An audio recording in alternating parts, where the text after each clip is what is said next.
반갑습니다. 오늘 여러분들과 함께 다중주택 건축 개발을 통한 정의 레버리지 효과 실현 방법에 대해서 강의를 하게 돼서 영광으로 생각합니다. 또한 여러분들은 이러한 기회를 통해서 향후 어떤 수익 사업을 하는데 조금이라도 도움이 되었으면 합니다.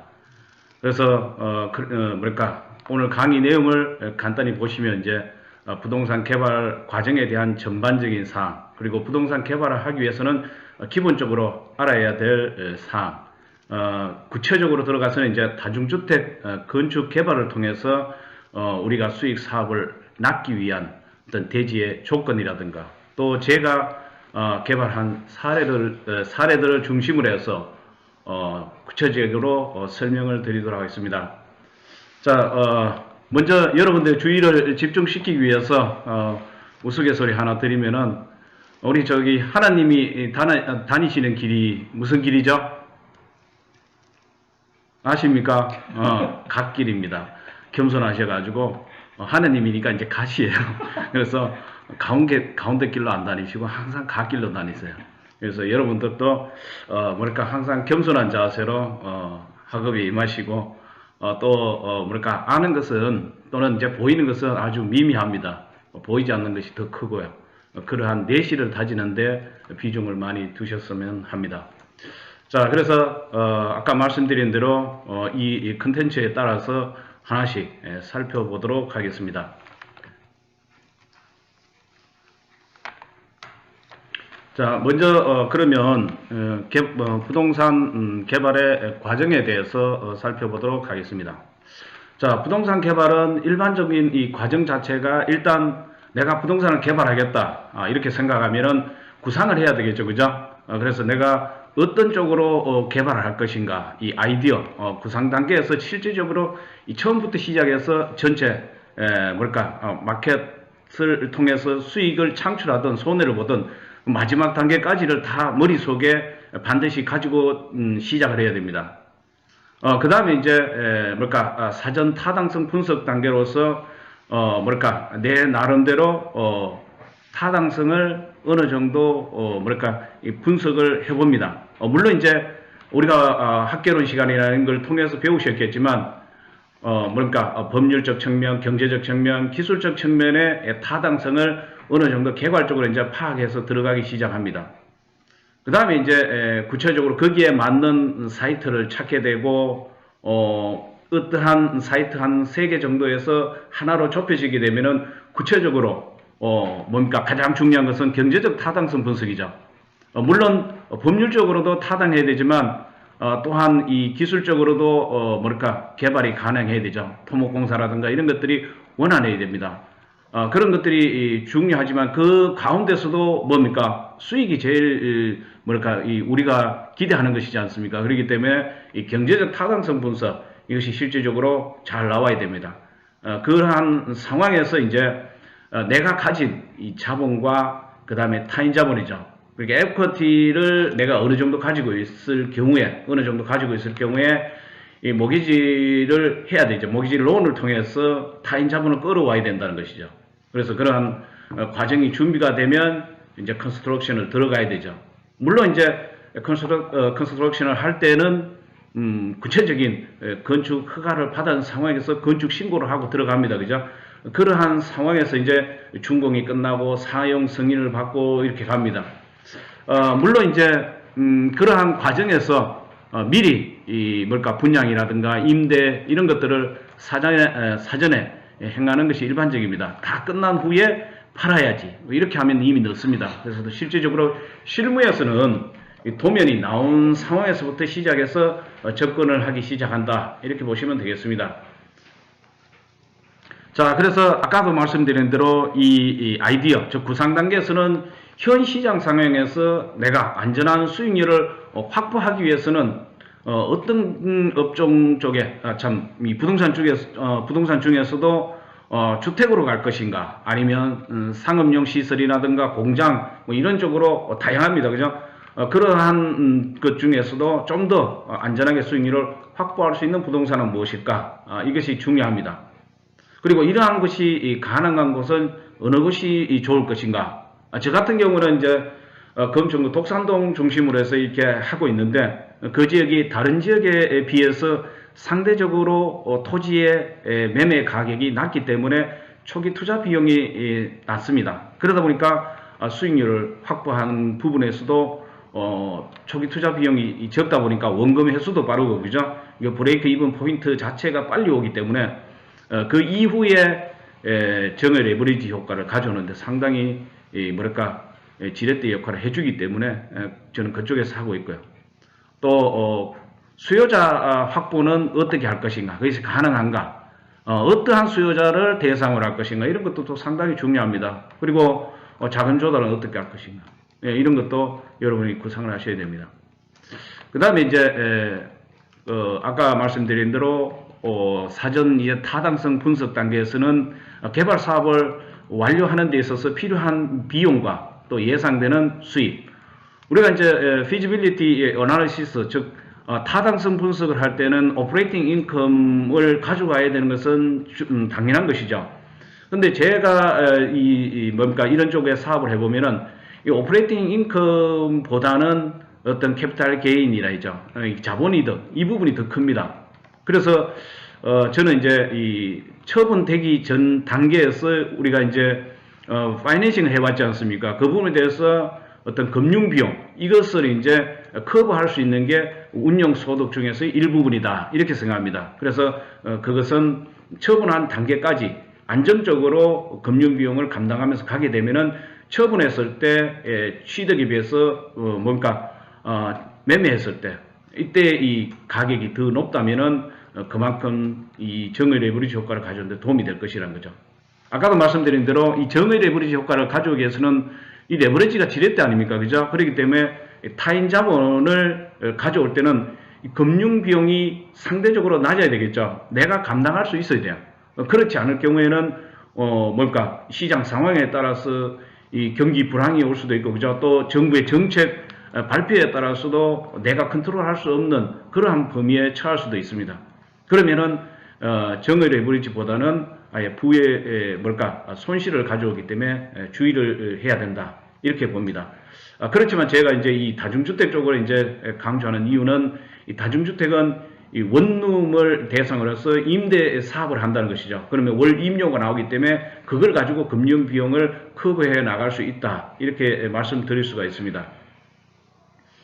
그 다음에 이제 사이트를 찾아야 됩니다. 그죠? 그랬을 때 앞 단계에서 어떤 타당성이 어느 정도 분석되었다면은 거기에 맞는 대안 부지를 모색을 해야 되고, 그 중에서 이제 최선의 부지를 선정해야 됩니다. 물론 실무를 할 때는 여러분들이 만약에 실무하신다면은 중개업소는 많이 알 필요가 없습니다. 많아도 3개, 적으면은 하나 정도만 충실하게 알고 계시면 됩니다. 그리고 그분에게 식사도 접대를 하면서 중개 보수나 이런 부분에서도 상대적으로 높게 책정을 해주게 되면은, 그렇게 해주면서도 물론 좋은 토지가 나오면은 나에게 먼저 전화를 해달라, 이런 식으로 하게 되면은 먼저 좋은 사이트를 확보할 수 있다, 이런 부분들도 말씀드릴 수가 있겠습니다. 그래서 우리가 이제 부지를 확보하게 되면 그 부지에 대한 이 지적 측량을 하게 되고, 이 지적 측량은 공간정보의 구축 및 관리 등에 관한 법률이죠. 여러분도 아시다시피 아직도 제가 보니까 이제 지적법이라는 용어를 쓰는데, 이 지적법은 실질적으로 측량수로 조사 및 지적에 관한 법률로 바뀌었고, 그것이 지금은 공간정보의 구축 및 관리 등에 관한 법률로 바뀌었습니다. 이 법에 의해서 지적 측량을 해야 되고, 거기에 맞게 설계 사무소, 즉 우리가 이제 건축사 사무소로 하죠. 여기에서 이제 설계 도서를 작성하고, 또 여기서 이제 대행을 해줍니다. 건축허가 신청을 하게 되고, 그다음 건축허가서를 교부받은 후에 시공사를 선정해서 착공 신고 들어가면서 이제 건축 단계로 들어가면 됩니다.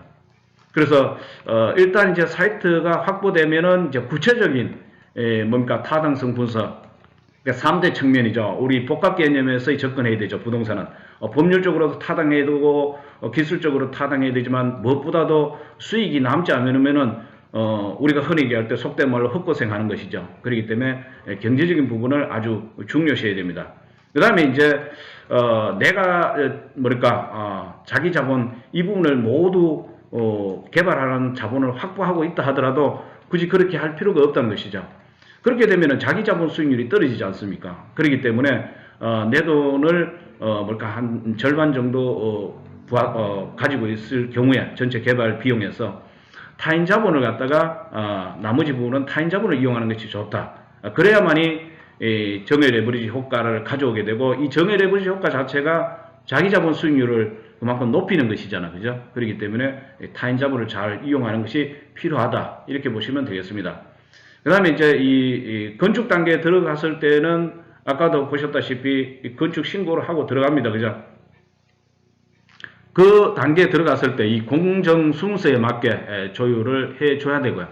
가끔 이 건축주지만은 현장에서 컨트롤을 해줘야 됩니다. 또 도면대로 제대로 진행이 되고 있는지 이런 부분에 대해서도 계속 확인을 해주고, 또 준공 전 단계에서부터 매매와 임대 이런 것들을 예약받아야 됩니다. 아까도 제가 말씀드린 대로 일단 이 원룸은 보통 제가 이제 개발한 것은 제2종 일반 주거지역에서 하게 되는데, 제2종 일반 주거지역에서도 이 대지 면적은 평수로 따진다면 한 50평대가 가장 적합하다고 생각을 합니다. 물론 이제 이 단위 면적당 3.3제곱미터당 이 단가의 차이는 있겠지만, 우리 이제 금천구 같은 경우에는 보통 이제 1,500에서 2,000 사이, 조금 높은 것도 있습니다. 그런 부분을 고려한다면은 실제 토지 매입 비용은 5억에서 7억 정도의 평균 비용이 들어간다, 이렇게 보시면 되겠습니다. 그래서 그러한 부지를 매입했는 단계에서 타인 자본도 이용하게 되고 이렇게 되면은 금융비용 감당해야 되기 때문에 일단은 빨리 임대차 계약을 체결해서 임차인을 확보하는 것이 중요합니다. 그래서 임차인이 차게 되면은 그 다음에는 이제 매매를 한다는 것이죠. 우리 흔히 얘기할 때 이제 통매매를 하게 됩니다. 그렇게 함으로써 이제 자본이득을 자본이득을 가져오게 된다, 이렇게 보시면 되겠습니다. 그렇기 때문에 조금 전에도 말씀드린 대로 대장이 나오기 전에, 여기서 대장이라는 것은 건축물 대장을 얘기하는 겁니다. 이 대장이 나오기 전에 분양이라든가 임대라든가 이런 걸 가능하면 이제 추진해야 되죠. 물론 이제 이 다중주택은 단독주택이기 때문에 제가 이제 분양이라는 말을 쓰는 이유는 실질적으로 이게 이제 건축하는 단계에서 매매되는 경우도 있습니다. 일반적으로는 원룸을 대상으로 해서 임대차 계약을 체결하고 원룸이 가득 차게 되면 이제 그것을 한꺼번에 처분하는 형태다, 이렇게 보시면 되겠습니다. 특히 여러분이 이제 또 개발을 하시면 아시겠지만은 이게 어떤 그 공간이 주어지게 되면은 그 공간에 대해서 임대를 한다든가 이렇게 할 때 여러분들은 반드시 이 전체 면적, 그 호당, 이게 공간이 있으면 이 공간 전체 면적에 대해서 전체 면적에 대한 총 금액 얼마 이렇게 해야 됩니다.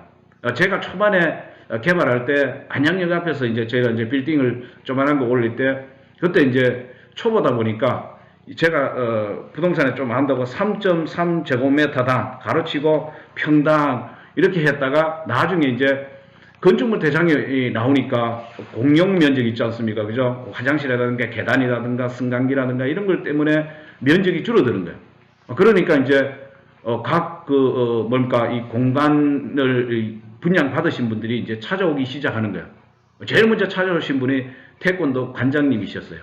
그러니까 면적이 줄어들었으니까 거기에 해당되는 것만큼 대금을 돌려달라.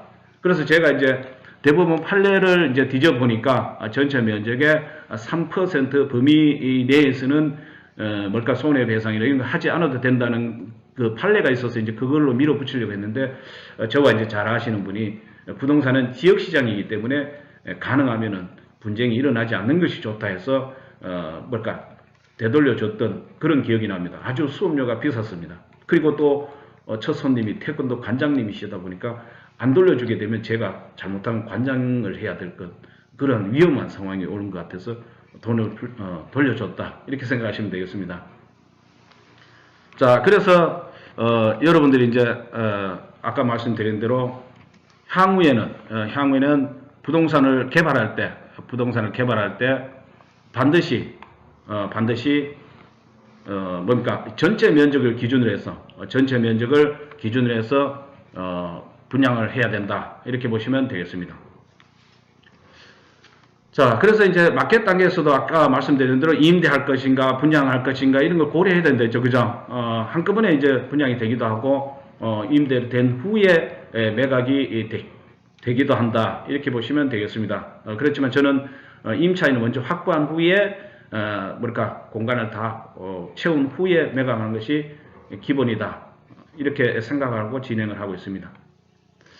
자, 그러면 이제 부동산 개발의 이제 기본적인 사항들을 좀 말씀드리겠습니다. 먼저 개발 필지의 용도 지역과 건폐율 용적률을 여러분이 파악을 하셔야 됩니다. 실제 여러분들 중에서도 부동산 학과는 다르지만 용도 지역을 한번 얘기해 보라면 가만히 있어요. 그거 아는데 이런 식으로 머리 끌기 바쁘죠, 그죠? 그죠? 여러분들 지금 이 실시간 들어오신 분들 중에서도 용도 지역 제가 질문했습니다. 용도 지역에 뭐가 있습니까? 글쎄요, 그러죠, 그죠? 항상 하는 얘기 뭡니까? 주상 공록, 그러죠, 그죠? 주거지역, 상업지역, 공업지역, 녹지지역 얘기합니다. 그보다는 카테고리가 더 큰 범위. 제일 먼저 뭡니까? 도시지역이 나와야 되죠, 그죠? 도시지역이 나와야 됩니다. 도시지역이 나와야 되고, 그 다음에 이제 관리지역, 농림지역, 자연환경 보존지역이 이렇게 나와야 됩니다. 그래서 이 도시지역 안에서도, 도시지역 안에서도 주거지역이 있고, 그 다음에 이제 상업지역이 있고, 그 다음에 이제 공업지역, 녹지지역이 있죠, 그죠? 이런 부분에 대한 용도 지역에 대한 건폐율과 용적률도 여러분이 파악을 하고 있어야 됩니다. 건폐율이 뭐냐? 이렇게 얘기하면은 여러분은 바로 대지 면적에 대한 건축 면적의 비율이다. 이렇게 말씀해 주셔야 되고, 또 용적률이 뭐냐 하면은 대지 면적에 대한 이 바닥 면적의 합계, 즉 연면적의 비율이다. 이렇게 하셔야 됩니다. 그리고 개발을 한다 그러면 주거지역의 건폐율은 최대 몇 퍼센트 그러면 70%가 바로 나와야 되고 용적률은 최대 500%라는 게 바로 나와야 됩니다. 그렇지만 우리 이제 제가 말씀드린 이 다중주택 같은 경우는 주로 이제 제2종 일반 주거지역을 대상으로 하다 보니까 건폐율은 60%이고요. 통상적인 용적률은 200%가 기준이 됩니다. 그래서 그런 부분들도 알고 계셔야 되고요. 물론 좀 더 여러분이 확장해서 개발할 경우에는 상업지역으로도 진출할 수 있습니다. 그죠? 그럴 때는 최대가 건폐율 90%고 용적률은 1500%죠. 공업지역은 얼마입니까? 70%죠. 그죠? 그 다음에 용적률 같은 경우는 400%입니다. 그죠? 최대가. 그 다음 녹지지역 같은 경우는 건폐율이 20%지만 용적률은 100%입니다. 그 다음에 이게 도시지역 다음에 이제 관리지역이죠. 여러분이 토지 쪽에 관심이 있어서 시골에 토지를 사러 갔다. 관리지역에 대장을 보니까 관리지역이더라. 관리지역이 뭐지? 관리지역에도 세 종류가 있죠. 그죠? 관리지역의 세 종류 뭡니까? 보전관리, 생산관리, 계획관리 이 세 종류가 있지 않습니까? 이거 역시 건폐율은 20%, 40% 계획관리가 제일 높습니다. 그죠? 그러니까 여러분들이 이런 것들도 파악을 하셔야 개발을 할 때 눈이 떠진다. 그 얘기. 단순히 이론적으로 학습을 하시고 거기서 거쳐서 되는 것은 아니다. 그 얘기. 부동산은 무엇입니까? 종합응용 사회과학이에요. 응용할 수 있어야 돼요. 실무에 적용할 수 있어야 됩니다. 이론에 거쳐서는 안 된다는 걸 꼭 기억하셔야 되고 학습을 하실 때도 여기 훌륭하신 교수님들이 많지 않습니까? 그죠? 강의하실 때 그것을 그냥 이론에 거치는 것이 아니고 내가 어떻게 하면 실무에 적용을 할 수 있을 것인가 이런 부분에 비중을 두셔야 됩니다. 그 다음에 이제 도시지역 밖으로 가면은 수도라든가 전기, 도로 이 세 가지가 인입할 수 있는 인근 거리에 있는지 이것도 확보하셔야 됩니다. 확실히 하셔야 됩니다. 제가 IMF 이후에 제주도, 북제주, 지금은 이제 서귀포시죠. 제주시가 되었죠. 그죠? 거기에 이제 북제주 세화 성당 온천 지구로 지정되기 전에 그쪽 지역에 이제 50만 평씩 개발하는데 그때 이제 제가 잘 아시는 분이 말씀하신 것 중에 이 외곽 지역에 개발할 때는 수도와 전기, 도로 이 세 가지가 가장 중요하다. 이것이 인근에 위치해 있어야만이 비용이 적게 들어가면서 개발을 안정적으로 진행할 수 있다. 이런 말씀을 하셨던 것이 기억이 나서 제가 이제 여기에다가 메모를 해뒀습니다. 그 다음에 이제 지적 청약에 의해서 경계 및 면적을 확인을 해야 됩니다. 그래서 이런 부분에 대해서도 명확히 하지 않으면은 준공검사를 받을 수 없는 그런 상황이 올 수도 있기 때문에 꼭 기억하셔야 되고요. 그 다음에 이제 개발 면적의 적정 규모 결정 이렇게 해놨는데 실질적으로 이 개발 면적 같은 경우에는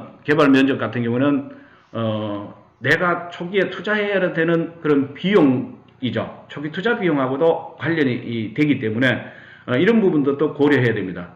그렇기 때문에 개발 면적에 대한 이 적정 구매를 결정해야 되는 것이죠. 그리고 방의 크기. 예전에는 방이 쪽방식으로 이렇게 해서 조그만하게 해서 방수만 많이 늘려서 임차인을 많이 확보하면 수익이 많이 확보된다는 생각이었지만 지금은 삶의 질이 많이 높아졌습니다. 그죠? 이 옛날에는 퀀터티를 중요시했지만 지금은 질입니다. 퀄리티를 중요시하는 이 상황, 즉 삶의 질을 중요시하기 때문에 공간 서비스 면적도 넓어야 됩니다. 그런 면에서는 과거에 만약에 원룸이 3평 내지였다면 평균적으로 한 3평 정도였다면 지금은 5평이 넘어가야 된다는 이런 부분들도 고려해서 방 전체가 한 15개 정도 나오려면 어떻게 해야 될 것인가, 이런 부분에 대해서도 건축사 사무소에 가서 이런 부분에 대해서 의논을 하면서 반드시 준비를 해 두셔야 된다, 이렇게 말씀드릴 수가 있겠습니다. 자, 그 다음에 이제 대지의 상태에 대해서 말씀드리겠습니다. 자, 여러분, 대지가 뭡니까? 이래도 대지 저래도 대지 그러면 안 됩니다. 대지라는 것은 공간 정보의 구축 및 관리 등에 관한 법률에 의해서 각 필지로 나눈 것을 얘기하는 거예요. 그래서 이 대지에 대해서 여러분이 명확하게 알고 계셔야 되는데, 이 인접한 도로면보다 낮은 대지는 절대 안 됩니다. 물론 이제 절대 안 된다는 것은 없죠. 가능하면 선택하지 않는 것이 좋다. 왜냐하면은 이 배수의 그 지장이 많고요. 또 뭡니까 습한 토지나 이런 경우, 물이 나오거나 이랬을 경우에는 이 지면을 대지를 다지는데 성토도 해야 되고, 그죠? 옹벽이라든가 이런 것도 설치해야 되기 때문에 상당히 이런 부분들의 토지는 좋지 않습니다. 아까 그래서 제가 말씀드린 대로 이 인접한 이 도로 면보다 낮은 대지가 결국은 이러한 결과를 가져오기 때문에 이런 부분에 대해서는 피하는 것이 좋다.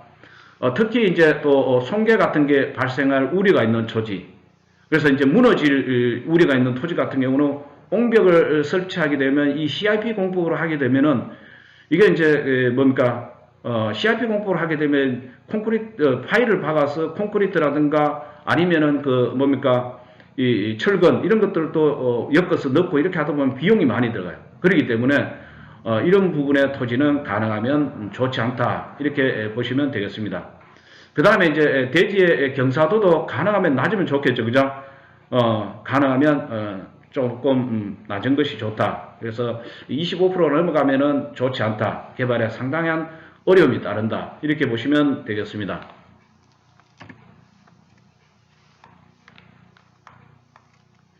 자, 그래서 대지의 경사도 같은 경우는 이제 기울기를 얘기하는 것이죠. 기울기는 여러분들이 이제 수학 시간에도 배우셨다시피 밑면의 변화율에 대한 높이의 변화율이죠. 그러니까 탄젠트 시타를 얘기하는 거예요. 그렇기 때문에 경사도 같은 경우에는 아까 앞에 보셨던 대로 가능하면 15% 이하가 좋다, 이렇게 보시면 되겠습니다.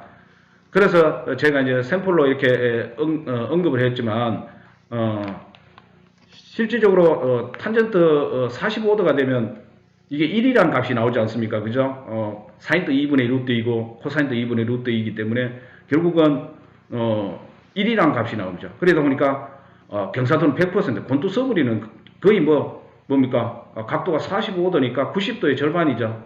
이거 살 수 있겠습니까? 그죠?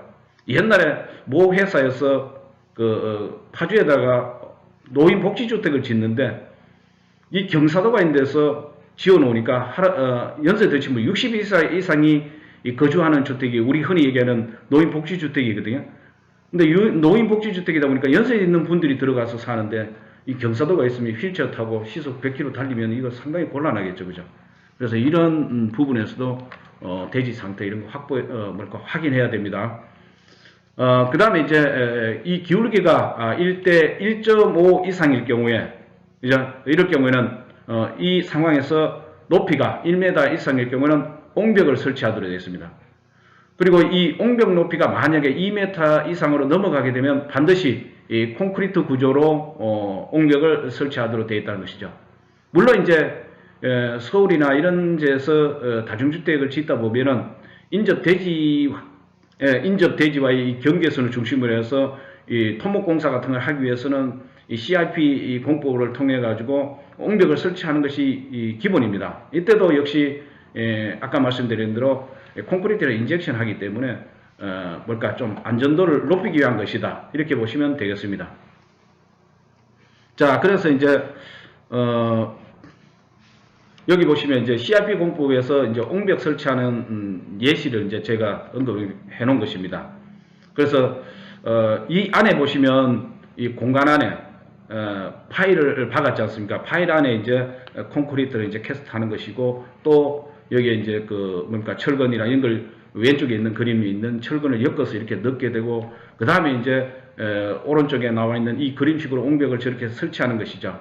그런데 이러한 정도의 비용은 어느 정도 이 건축비를 산정할 때 다 들어갑니다. 그런데 대지가 너무 물이 나온다든가 이런 데 하면 안 되겠죠. 그리고 시골 땅 같은 경우에도 이게 met삭기나 찰삭기 같은 거 하는 경우에도 이 3제곱미터 범위 안에서는 반드시 이제 배수관 구멍을 갖다가 내도록 되어 있고, 실제 우리 아까 여기 보셨던 이 옹벽 설치할 때도 마찬가지입니다. 배수관을 설치하도록 되어 있다, 이렇게 보시면 되겠습니다. 그 다음에 이제 대지와 도로의 이 상태가 상당히 중요합니다. 도로가 닿지 않으면은 건축 허가가 나오지 않죠, 그죠? 그렇기 때문에 도로가 정말 중요하다. 어쩌면은 대지와 도로는 우리 커피와 프림 또는 커피와 설탕 관계, 즉 보강제에 해당하는 관계다가 할 정도로 아주 결연성이 있다, 이렇게 말씀을 드릴 수가 있겠습니다. 그래서 우리가 보통 이제 도로라고 하는 것은 보행과 더불어 자동차 통행이 가능한 너비 4m 이상의 도로를 얘기한 것입니다. 그러니까 고속도로 같은 경우는 거기에 대지가 붙어 있어도 건축 허가가 나지 않습니다. 그래서 우리가 얘기하는 도로는 보행과 자동차 통행이 가능해야 된다는 걸 꼭 기억하셔야 됩니다. 그 다음에 지형적으로도 토지에 지형적으로도 자동차 통행이 불가능한 경우에, 경우에는 시장 군수 구청장이죠. 일반적으로 이제 시장 군수, 시장 등 이렇게 얘기하는데, 물론 이제 특별자치도지사도 들어갑니다. 그래서 줄여서 얘기하면 시장 군수 구청장 등이 위치를 지정해서 공고하는 이 구간의 넓이 3m 이상인 것도 도로로 간주합니다. 특히 우리가 이제 도시에 이 대지를 매입하다 보면은 이 길이가 10m 미만의 막다른 도로가 있는가 하면은 10m 이상이면서 35m 미만인 경우도 있고요. 그 다음에 35m 이상인 경우도 있습니다. 그랬을 때 길이가 10m 미만인 막다른 도로인 경우에는 적어도 너비를 2m 이상을 확보를 해야 된다는 걸 기억을 하셔야 됩니다. 이게 안 되면은 대지를 산 상황에서 2m를 확보해 주다 보면은 부질없이 대지의 일부를 잡아먹어버리는 그런 상황이 오겠죠, 그죠? 그렇게 되면 내가 대지 매입하고도 상당히 수익이 줄어드는 그런 결과를 가져올 수 있다, 이렇게 말씀드릴 수가 있겠습니다. 그래서 여러분이 건축법에서도 이제 학습을 하셨겠지만, 이게 막다른 도로의 길이가 만약에 이 10m 미만이다, 그러면 도로 넓이는 2m를 확보해야 됩니다. 여기 그림에서 만약에 대지가 여기에 붙어 있다, 그런데 이게 10m 미만이다, 그러면 이 폭이 2m로 확보가 돼야 된다, 그런 뜻이에요. 근데 이게 2m가 안 되면 결국 이 대지를 파고 들어야 되겠죠, 그죠? 대지를 파고 든다. 그러면은 토지를 사놓고도 건축을 허가는 받았는데 이게 방내 공간이 안 나오는 거예요. 그래서 주차장으로 쓰는 경우도 있어요. 그렇기 때문에 이런 부분들을 여러분들이 실무에서 상당히 중요시해야 된다, 이렇게 보시면 됩니다. 그 다음에 10m 이상 35m 미만일 경우에는 3m를 확보해야 돼요. 그렇기 때문에 아까 말씀드린 대로 이런 곳에 대지가 붙어 있다면 이게 3m가 확보되어 있지 않은 상황이다, 2m 그러면은 이쪽에 양쪽으로 1m씩 들어가야 되겠죠. 그죠? 그러면 이게 대지가 클수록 그만큼 단위 면적당 한 평 정도가 아까 말씀드린 대로 기본적으로 한 2천만 원씩 잡아먹는다고 생각해서 억울하겠죠. 그죠? 그런 걸 고려하셔야 되고, 그 다음에 35m 넘어간다. 여기에 대지가 이렇게 붙어 있다. 근데 막다른 골목에 이 길이가 35m가 넘어간다. 그러면은 6m를 확보해야 돼요. 6m 확보해야 돼요. 물론 이제 시골의 토지 같은 경우는 4m만 확보하면 되는 겁니다. 근데 여러분이 뭐 이런 토지를 접할 일이 있겠냐? 의외로 이런 토지를 통해 가지고 수익을 또 창출할 수도 있는 경우도 있기 때문에 잘 보시면 됩니다. 물론 제가 이제 권하고 싶은 것은 이 범위 안에 들어간 것이 좋다. 왼쪽으로, 그러니까 10m 미만의 도로를 확보하는 게 좋습니다. 왜 그러냐면 이게 너무 안쪽으로 들어가서 이 대지가 붙어 있으면 레미콘 차가 들어가서 작업을 하는데 상당히 애로사항이 있기 때문에 이런 부분들도 여러분이 고려하셔야 됩니다. 그리고 물론 뭐 이 도로가 확보되어 있다고 하더라도 이 전신주 같은 게 들어와 있는 경우가 있어요. 이 전신주 같은 경우에 여기 들어와 있다. 그러면 레미콘 차가 밀고 들어가지 못하는 경우가 있어요. 그랬을 때 레미콘이 확보하고 있는 호스 길이가 짧아서 건축공사가 쉽지 않은 경우도 있어요. 그래서 실질적으로 전봇대 같은 거 옮기는데 비용이 많이 들어갑니다. 우리 이제 일반 전기를 공급하는 전봇대랑 통신 전봇대 이 옮기는 비용은 천지 차이다. 하늘과 땅 사이다. 이렇게 할 정도로 비용에 차이가 있기 때문에 그런 부분에 대해서도 여러분이 알고 계셔야 된다. 이렇게 말씀드릴 수가 있겠습니다. 자, 그래서 대지와 도로는 원칙적으로는 4m를 확보하는 것이 좋다. 주도를 중심으로 해서 말씀드린 겁니다. 주도로는 4m가 돼야 되고 실질적인 이 대지는 아까 보셨던 대로 막다른 골목도 2m 이상 확보해야 되기 때문에 적어도 2m 이상은 대지에 접하고 있어야 되는 도로의 폭이다. 이렇게 보시면 됩니다. 그리고 규모가 커서 만약에 연면적이 2000제곱미터가 넘어간다. 그러면은 그 대지는 6m 이상의 도로에 주된 도로죠. 이 6m 이상의 주된 도로에 대지에 접하는 면은 4m 이상이 접해져야 된다. 이렇게 보시면 되겠습니다. 물론 이제 도시지역이 아니다든가 또는 지구 단위 계획이 아닌 지역이라든가 시골의 동 또는 읍 이런 지역일 경우에는 물론 이제 시골에는 면이라 해야 되겠죠. 그죠? 동 또는 읍 이외 면 지역이나 이런 곳에서는 위에서 말씀드린 그런 규정이 지켜지지 않아도 건축 허가가 가능한 경우도 있는 그런 사례도 있습니다.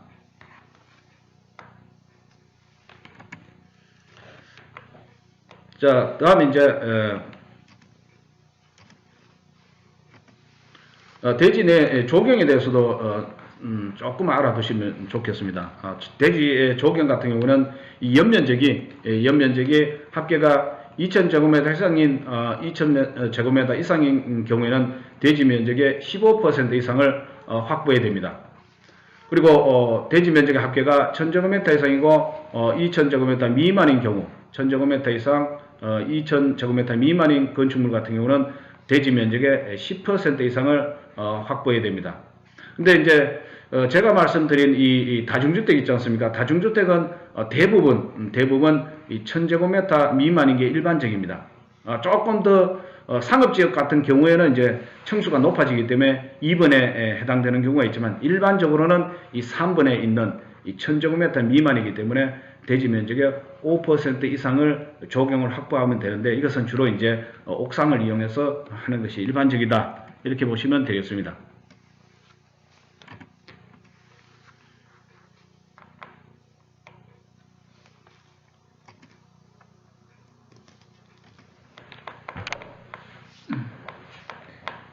자, 이게 작동이 다음 페이지가 잘 안 넘어가네요. 됐습니다. 네. 이걸 좀 세우셔야 됩니다. 세우셔야 자, 그 다음에 이제 이 건축선이 중요합니다. 그죠? 건축선이 중요한데, 이 건축선 같은 경우에는 이 도로와 접한 부분에 건축물을 건축할 수 있는 이 건축선은 실제 대지와 도로의 경계선입니다. 이 건축선이 확보되어 있지 않을 경우는 실제 건축주가 건축선을 확보해야 된다. 이렇게 생각하시면 돼요. 그래서 만약에 토지를 매입했는데, 이 대지와 이 도로의 경계선으로부터 이 건축선을 확보하기 위해서 대지를 잡아먹는 경우가 있죠. 그죠? 그랬을 때, 대지의 이 안쪽으로, 본래는 이 3m 이상의 도로에 이렇게 접해야 되는데, 만약에 이게 확보가 안 돼서 이 도로로부터 이 대지를 안쪽으로 이렇게 먹어버리는 경우가 있어요. 그럼 이게 먹어버린 이 대지의 부분에 대해서는 건폐율 같은 게 적용이 안 됩니다. 그렇기 때문에, 상당히 억울하죠. 그죠? 토지는 매입했는데 상당히 억울하기 때문에 이런 부분들도 고려하셔야 된다. 그래서 이 부분의 건축선 지정 부분들도 여러분이 한 번씩 살펴보셔야 된다. 이렇게 말씀드릴 수가 있겠습니다. 그 다음에 이제 소요 너비에 못 미치는 경우였어요. 아까 말씀드린 소요 너비에 못 미치면 대지를 잡아먹는 데 있죠. 그래서 이 소요 너비에 미치지 못하는 도로의 경우는 도로 중심으로부터 소요 너비의 2분의 1의 수평 거리로 물러난 선이다. 이렇게 얘기했죠. 그래서 4m 되기 위해서는 이 도로 중심으로부터 안쪽으로 들어가서 양쪽으로 2m가 돼야만이 4m가 확보되겠죠. 그죠?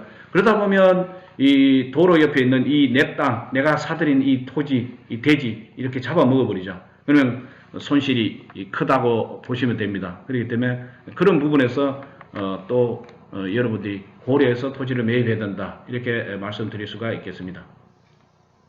그 다음에 이제 소요 너비에 못 미치는 너비의 도로의 반대쪽에 경사지나 하천, 철도, 선로 부지 등이 있을 경우에는 이 반대로 이쪽에서부터 시작합니다. 이쪽에 철로 등이 있는 쪽에서부터 이 4m를 확보하면 된다. 이렇게 보시면 되겠습니다. 그래서 이런 부분에 대해서 여러분 별거 아닌 것 같지만 실제 내가 개발을 하는 현장에 투입될 때는 이런 부분이 상당히 정신을 바짝 차려 있어야 돼요. 이런 일을 하지 않고 쉬는 과정에서는 뭐 농담도 하고 이렇게 장난쳐 칠 수 있지만 실제 스탠바이해서 착수에 들어갈 때는 정말 신경을 곤두세워야 됩니다. 그렇지 않으면은 나중에 손실이 크게 되면은 밤에 잠도 오지 않습니다. 자, 그렇기 때문에 꼭 기억하셔야 되고 또 이렇게 교차가 되는 그런 상황이 있어요. 대지에 이 대지가 접하는 도로가. 그래서 너비 8m 미만의 도로 모퉁이에 위치해 있는 대지 같은 경우 있죠. 이런 경우이죠. 여기에 있는 이 대지 같은 경우에는 지금 도로와 접하고 있는 토지잖아요. 그죠? 도로 모퉁이에 있잖아요. 그랬을 때 도로 경계선에, 대지에 접한 도로 경계선의 이 교차점으로부터 도로 경계선에 따라서 다음 페이지에 나오겠지만 이 일정한 거리를 후퇴한 두 점을 연결한 선으로부터 대지 경계선을 만든다. 이렇게 보시면 돼요. 여기 보시면 4m에서 6m 미만인 도로와 그 다음에 이쪽 노란 것은 4m에서 6m 미만 도로입니다. 이렇게 교차되는 것이 이렇게 되어 있을 때는 이 도로 경계선의 이 교차점이 있죠. 여기서부터 안쪽으로 2m씩 물러야 돼요. 이런 식으로. 이해되시죠? 그 다음에 이게 이제 6m 이상이고 8m 미만일 경우에는 교차점에서 또 3m. 물론 이제 이것은 각도에 따라서 달라집니다. 여기 보시면 각도가 90도 미만일 때는 3m씩 물렀으면 되지만 여기 보시면은 이 90도 이상이죠. 그죠? 90도 이상이냐, 90도 미만이냐, 그리고 이 접하는 도로의 폭이 얼마냐, 이런 부분들에 대해서도 여러분이 알고 계셔야 됩니다. 만약에 이게 6m 이상, 8m 미만인 도로에서 이게 90도의 미만일 경우에는 이게 4m씩 확보해야 되고, 그렇지만 이게 90도가 넘어갈 때는 어느 정도 가시거리가 어느 정도 확보되기 때문에 한 1m 적게 이렇게 교차점에서 안쪽으로 들어가는 그런 상황도 있다. 이렇게 보시면 되겠습니다. 자, 그래서 여러분 이런 부분에 대해서 어느 정도 알고 계셔야 대지를 매입할 때 내 손실이 어느 정도인지 이런 것도 파악이 됩니다. 제가 이 부분에 말씀드렸는데 이 부분은 뒤에 이제 개발 사례 두 번째 대지를 보시면은 여러분이 또 아시게 됩니다. 자, 그러면 미리 한번 그 대지를 제가 한번 보여드릴까요? 여기 보시면 지금 이 도로가 지금 교차점으로부터 일정 거리, 실질적으로는 이게 도로가 6m씩 접하는 도로거든요. 그래서 6m 이상 8m 미만에 해당되기 때문에 실제 4m씩 여기 교차점으로부터 각각 이 4m씩 이렇게 물러서서 잘라진 그런 상황이다. 이렇게 보시면 돼요. 그래서 이 부분에 대해서도 이따가 사례에 학습하실 때 그때 제가 또 말씀을 드리도록 하겠습니다. 자, 그러면 또 원점을 돌아가서 아까 교차점에서 그러니까 도로 경계선으로부터 이 대지가 어떻게 만들어지는지 이 부분에 대해서 여러분이 보셨고요.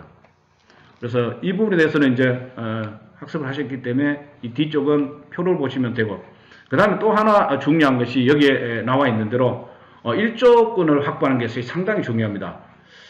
특히 이제 주거지역 같은 경우, 전용 주거지역과 일반 주거지역 같은 경우, 제가 이 표현 쓰는 게 서툴러서 조금 삐뚤입니다. 그렇지만 마음은 바르기 때문에 여러분 좀 이해해 주세요. 전용 주거지역과 일반 주거지역 안에서 건축하는 건축물 같은 경우는 1조 등의 확보를 위해서 정북 방향이에요. 그러니까 북이다, 그게 남서향, 남북, 그 다음에 북서, 이것이 아니고 정북 방향이다, 그게. 정북 방향의 인접대지 경계선으로부터 일정 거리 이상을 띄어서 건축해야 된다, 그게. 왜 그러냐면, 만약에 내가 여기에 대지를 샀는데 이 뒤쪽에 대지가 있겠죠, 그죠? 대지가 있겠죠. 그러면 이게 만약에 이쪽이 남쪽이고 이쪽이 북쪽이다, 그게. 그러면 이쪽으로 정북 방향이죠. 그러면 이 건물 때문에 이 뒤쪽 건물이 그늘이지면 안 되겠죠. 그죠? 그래서 24절기 중에서 동지를 기준으로 해서 2시간 이상 햇볕을 쬐도록 하는 것이 바로 이 일조권이에요. 그래서 이 부분을 고려해야 된다, 그게. 그래서 이 거리가 정북 방향으로 만약에 1.5m가 떨어져 있으면은 이 인접대지 경계선으로부터 1.5m가 떨어져 있으면 9m까지는 반듯하게 건물이 올라가요. 9m까지는. 실제 이 대지를 매입하다 보면은 어떤 사례가 있냐면요.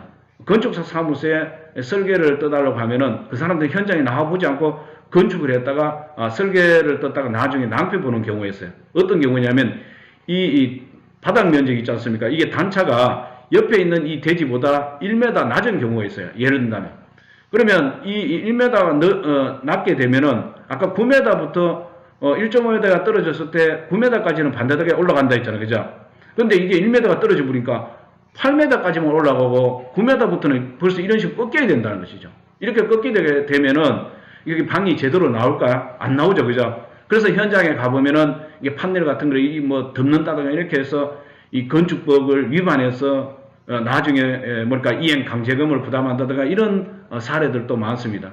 그렇기 때문에 여러분들은 나중에 이런 건축을 한다고 고려했을 때, 대지를 매입했을 때 일단 그 현장에 가서 옥상까지 올라가서 주변을 봤을 때 일단 트여 있어야 돼요. 그래야 나중에 매각할 때도 잘 됩니다. 사방이 막혀 있는 데다 대지가 좋다고 확보했다가 나중에 건물을 지었는데 뭡니까? 사방이 보이지 않는, 우리 흔히 얘기할 때 조망권이 없다. 이거 상당히 매각할 때 어려움이 따르겠죠. 그죠? 사라고 해서 사지 않습니다. 그래서 개발할 때는 그런 부분들까지도 고려하셔야 된다. 이렇게 보시면 되겠습니다. 그래서 높이 9m 이하 부분에 대해서는 인접대지 경계선으로부터 1.5m 이상 떨어지는 것이 필요하다. 그래야 9m까지 직선으로 건물을 올릴 수 있다. 그리고 만약에 이 높이가 9m를 초과하는 부분일 경우에는 인접대지 경계선으로부터 해당 건축물 각 부분 높이의 2분의 1 이상을 떨어뜨려야 됩니다. 자, 여기 보시면 만약에 이 건물의 높이가 12m다. 그러면 2분이면 6m겠죠. 그러면 옆에 대지 경계선부터 6m를 안쪽으로 들어가야 되겠죠. 그러면 실제 1.5m가 떨어져 있으면 4.5m를 더 안쪽으로 넣어서 이렇게 지어야 되겠죠. 그러다 보면 이게 극비 이렇게 된다. 그래서 여러분이 나중에 이제 현장에 다니다가 또는 어디 지역에 갔을 때 방향 감각이 없다. 그러면 건물 보시면 돼요. 건물에서 꺾인 부분이 북쪽입니다. 그래서 전쟁이 났다. 우스갯소리지만 북쪽으로 안 가기 위해서는 꺾인 쪽으로는 가시면 안 됩니다. 그러면은 상당히 이게 좋은 수업이죠, 그죠? 그런 것도 공부하실 수 있고. 자, 일단 우스갯소리 잠깐 말씀드렸고, 일조권이라는 것은 아까도 말씀드렸다시피 햇빛을 향유할 수 있는 권리가 바로 일조권이에요. 그래서 동지를 기준으로 해서 9시에서 오후 3시 사이에 적어도 연속적으로 2시간 이상은 일조가 확보가 돼야 됩니다. 요즘 일조권이 좀 햇빛 쬐일 수 없는 사람들은 뭐 비타민 D를 먹어도 된다 이렇게 얘기하겠지만 실제 이제 건축법에서는 이 일조권에 대해서는 정북 방향으로 뭐랄까 이격거리를 어느 정도 두도록 되어 있어요. 그래서 동지를 기준으로 합니다. 동지가 뭡니까? 동지 24절기 중에서도 이 낮의 길이가 가장 짧고 밤의 길이가 가장 길죠, 그죠? 그런데 이 가장 짧은 이 낮 시간에서도 오전 9시에서 오후 3시 사이에 2시간 이상 이 햇빛을 쬐일 수 있어야 되는 것이 바로 쬐일 수 있는 권리가 바로 일조권이다 이렇게 보시면 됩니다. 그래서 아까도 말씀드렸다시피 이 정북 방향으로 이격거리가 뭐랄까 적어도 어느 정도 확보가 돼야만이 이게 꺾이지 않고 내가 찾을 수 있는 뭐랄까 높이를 그대로 찾아 먹을 수 있다 이렇게 보시면 되고 또 일조권은 주거지역을 중심으로 한다. 상업지역은 적용이 안 됩니다. 그래서 그렇게 알아주시면 되고 그 다음에 아까 말씀드린 이 내용과 연결시켜서 보시면 남쪽에 있는 건물이 뭐랄까 높다 그러면 좋지 않습니다. 그리고 북쪽에 소재하고 있는 주택 같은 경우는 그만큼 일조권을 받을 수 있다는 것이죠. 다만 정북 방향의 건물 뒤쪽에 도로 같은 게 있다. 여기에 뭐 도로 같은 게 이렇게 들어가 있다. 그러면 일정 거리가 확보되겠죠, 그죠? 건물이 이렇게 들어왔다는 것은 아까도 말씀드렸다시피 이 주도로 외에 대지가 접하는 게 적어도 2m 이상이 확보가 돼야만이 건축을 할 수 있잖아요, 그죠? 그렇기 때문에 2m, 1.5m는 떨어졌다는 걸 볼 수가 있잖아. 도로가 들어가서 건물이 지어졌으니까. 그러니까 9m까지는 도로가 바로 건물이 바로 올라가는 그런 상황이기 때문에 상당히 좋다. 이렇게 볼 수가 있습니다. 그러니까 결국 인접대지의 건축 공간을 더 살릴 수 있다. 이렇게 여러분이 알 수가 있겠죠. 그죠? 자, 그 다음에 이제 대지가 북도로에 접해 있다. 대지가 북도로에 접해 있으면 상당히 좋은 겁니다. 대지에 북도로가 접해 있으면 북도로가 접해 있는 만큼은 이 대지 뭔가 경계선으로부터 이 옆에 건축선하고 이게 어느 정도 확보되어 있기 때문에 이게 남북의 대지의 길이가 남북이 길지 않아도 돼요. 정방향으로 나와도 돼요. 아니면 동서로 이렇게 길고 남북 방향을 오히려 남북 방향이 이렇게 조금 조금 좁아도 괜찮습니다. 오히려 동서 방향에다가 주차장을 확보하면 되거든요. 자, 그런데 대지가 만약에 북도로에 접해 있지 않다. 그러면 남북 길이가 길어져야 되겠죠, 그죠? 북도로에 접해 있지 않으면은 이게 그만큼 이 대지 경계선으로부터 1.5m도 확보해야 되고 이런 걸 고려한다면 남북 길이가 길어야 좋겠죠. 그래서 장방향이 됩니다. 여러분들이 그래서 북도로 합니다. 북도로가 끼어 있느냐? 북도로가 끼어 있으면 이거는 일조권 확보하는데 큰 어려움이 없기 때문에 이 대지를 거의 살릴 수 있지만은 북쪽에 도로가 없는 경우에는 대지를 거의 살릴 수가 없습니다.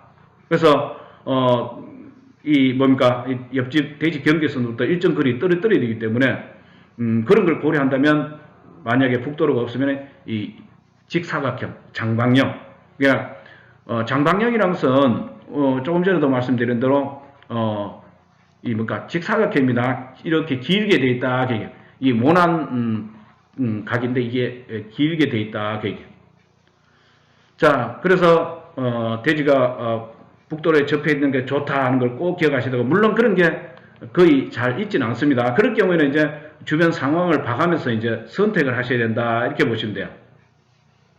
그래서 북도로에 전면 대지가 없을 경우에는 건축 공간이 그만큼 감소되기 때문에 수익률이 다운되기 때문에 안 좋다는 걸 기억하시면 됩니다.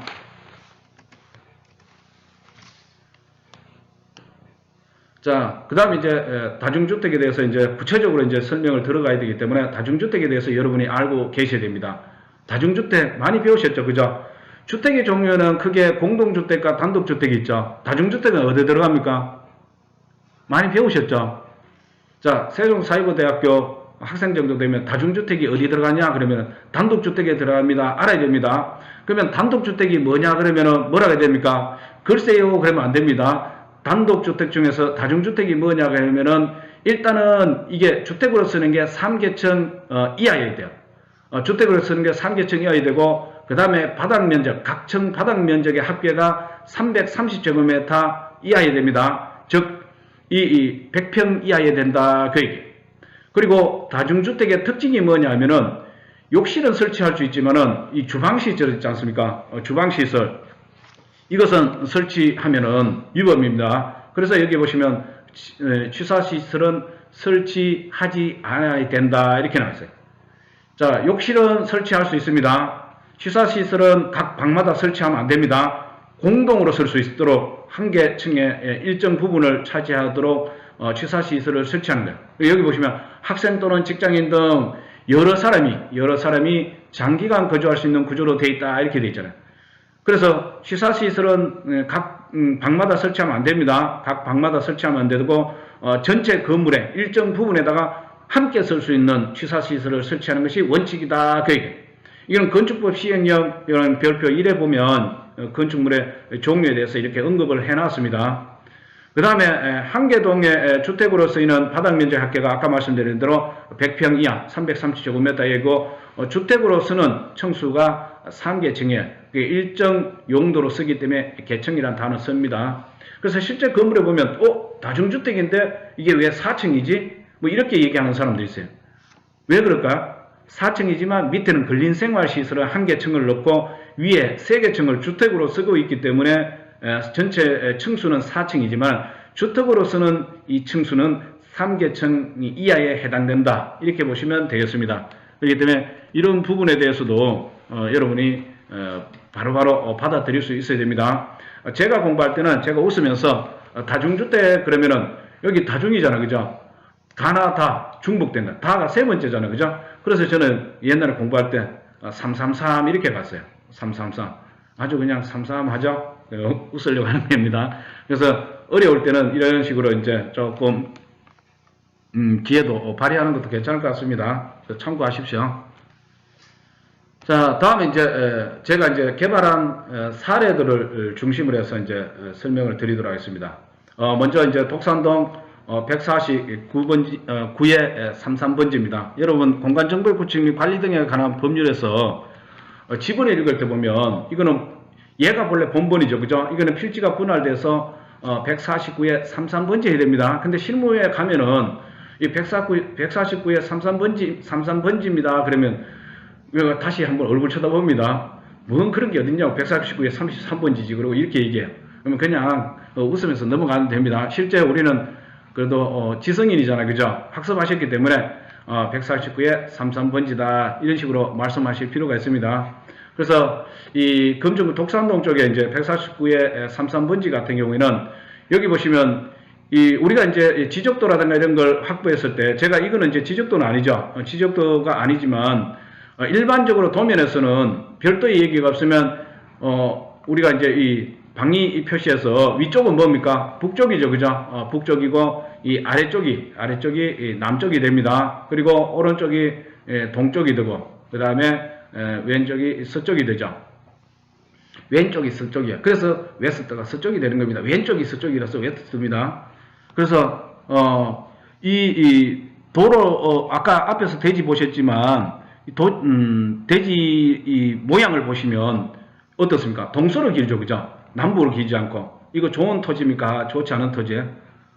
대지가 실제로는 전국 쪽으로 길지 않죠. 그죠? 오히려 동서로 길잖아. 지금 동서로 길기 조금 좋지는 않습니다.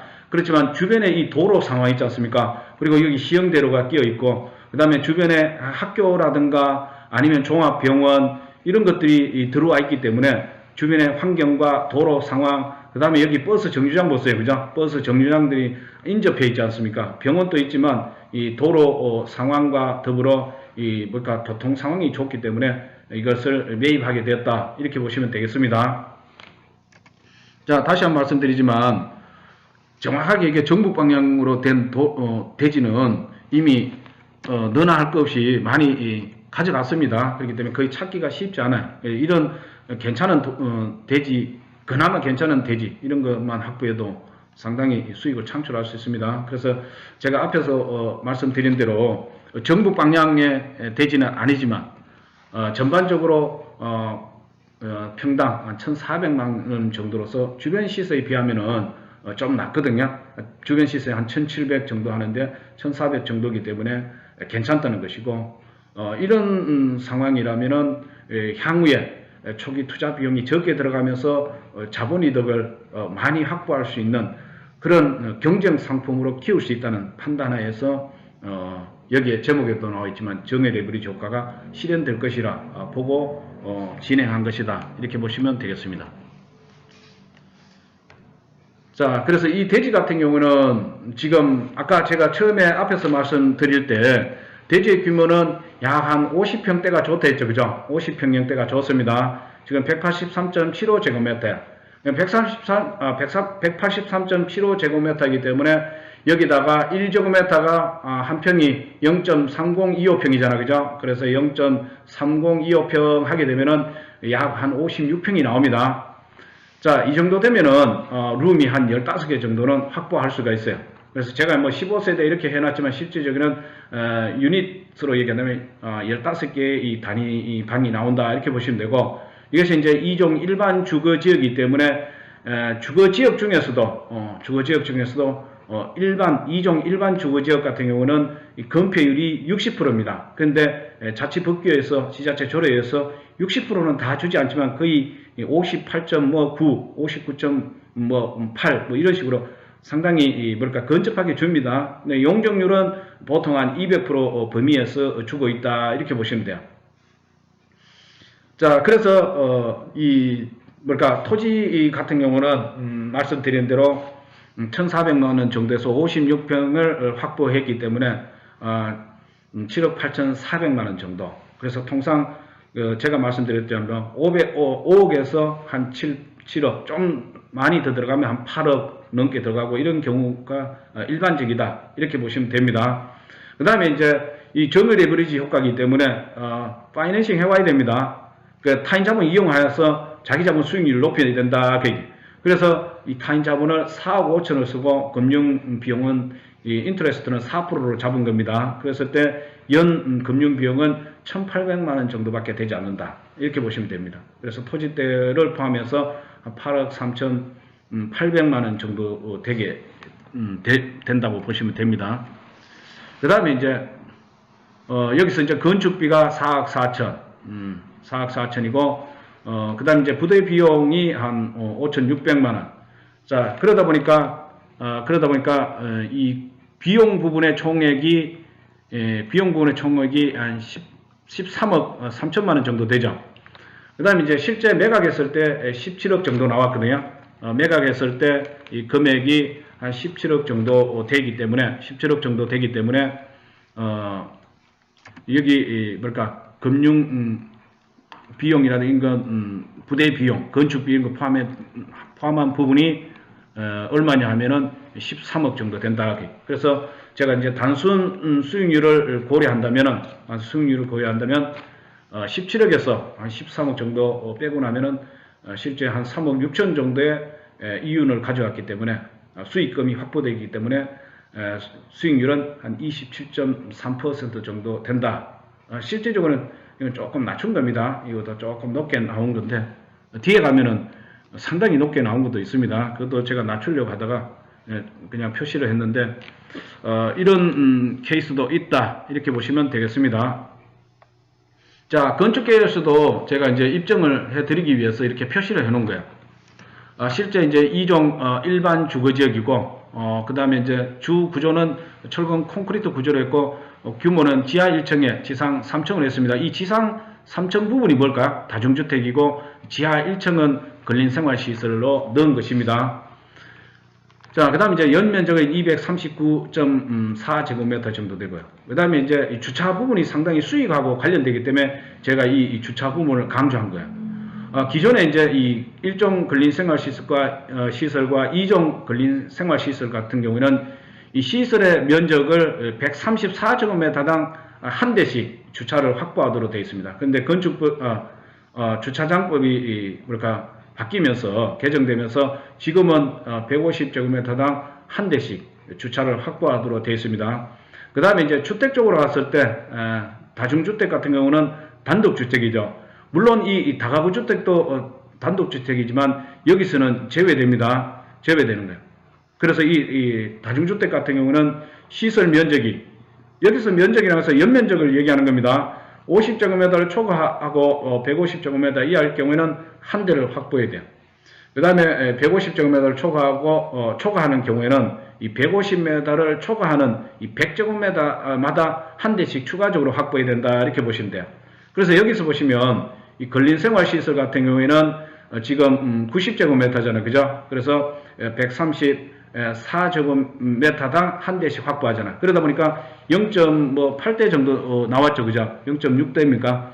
그 다음에 이제 주택 쪽으로 가게 되면은, 연면적이 239.38이 나오잖아. 그러면 주택은 150제곱미터를 초과했기 때문에 150제곱미터를 이 부분을 일단 빼줘, 그죠? 그리고 거기 100제곱미터마다 한 대씩 추가하니까 1.8대가 나온 거야.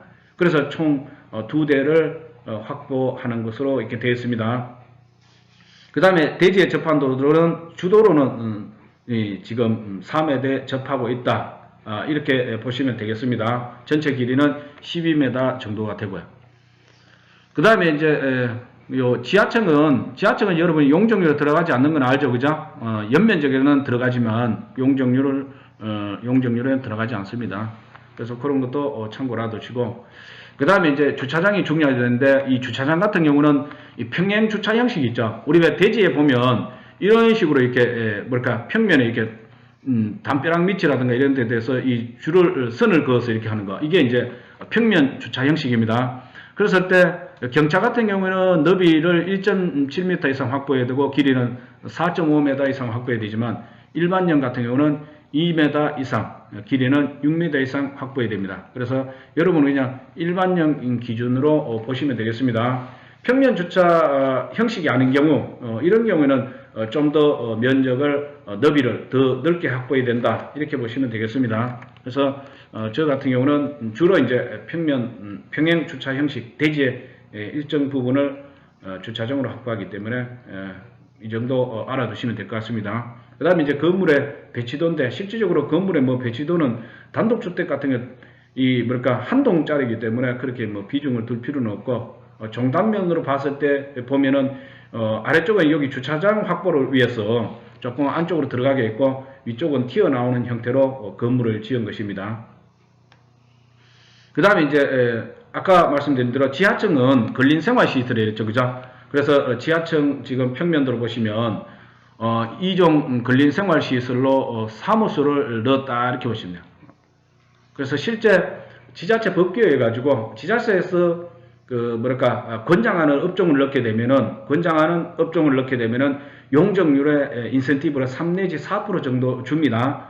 그래서 주로 이제 예를 든다면 실버 산업과 관련된 시설 있지 않습니까? 이런 사업을 한다 그러면 그런 것으로 한다는 전제에서 이렇게 허가를 내고 또 그렇게 하면 용적률의 인센티브도 받을 수 있다, 이렇게 알아두시면 될 것 같습니다. 자, 그 다음에 이제 1층부터는 다중주택이에요. 1층부터는 다중주택인데, 여기서 보시면 이제 화장실이고, 이게 이제 룸이에요. 룸이 이렇게 하나씩 이렇게 확보되어 있다, 이렇게 보시면 됩니다. 그래서 한 개층에 보통 방은 한 5개. 이 복도를 기준으로 해서 여기 이제 계단으로 이렇게 올라와서 이게 복도지 않습니까? 복도를 기준해서 한쪽은 방이 3개고 한쪽은 2개, 이렇게 해서 통상적으로는 한 5개 정도씩 이렇게 넣는다, 이렇게 보시면 되겠습니다.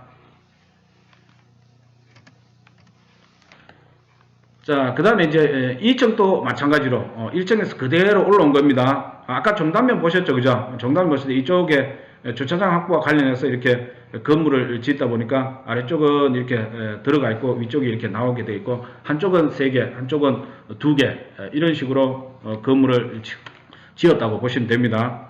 그 다음에 이제 3층은 주인층이죠. 한 개층이 주인층으로 들어가기 때문에 공간이 넓게 되어 있습니다. 공간이 주인층이다 해서 주인층은 좀 넓게 하고, 주인층을 넣으면서 이제 원룸을 이렇게 하나씩 넣는 경우도 있다, 이렇게 보시면 되겠습니다.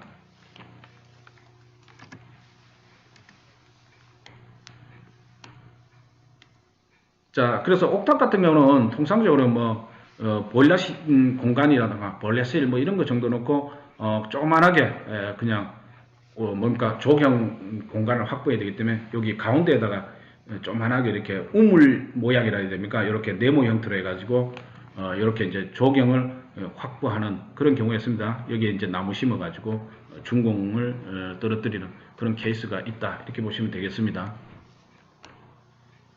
자, 그래서 이 건물의 형태가 이렇게 나오고 아까 말씀드린 대로 이 주차장이 밑에 이렇게 확보되는 형태다 이렇게 보시면 됩니다.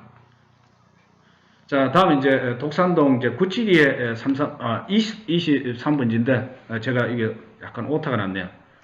죄송합니다. 여기 실제는 23번지인데 자, 23번지입니다. 이 독산동 972의 23번지 저도 23번지를 읽어야 되는데 저도 모르게 23번지였네요.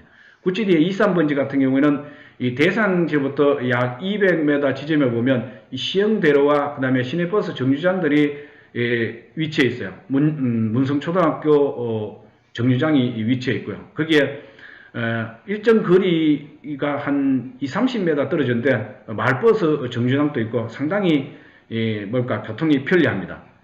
그리고 또 재래시장인 남문시장이 있기 때문에 생필품을 확보하기 좋고요. 그 다음에 아까 말씀드린 대로 초등학교와 그 다음에 어린이 공원 이런 것들이 반경 75m 범위 내에 있기 때문에 상당히 좋고요. 그 다음에 이 대지 자체는 실제 도로에 양쪽이 교차하고 있는데 각각 6m씩 도로에 접하고 있습니다. 그리고 이 대지의 모양은 장방형으로 되어 있다.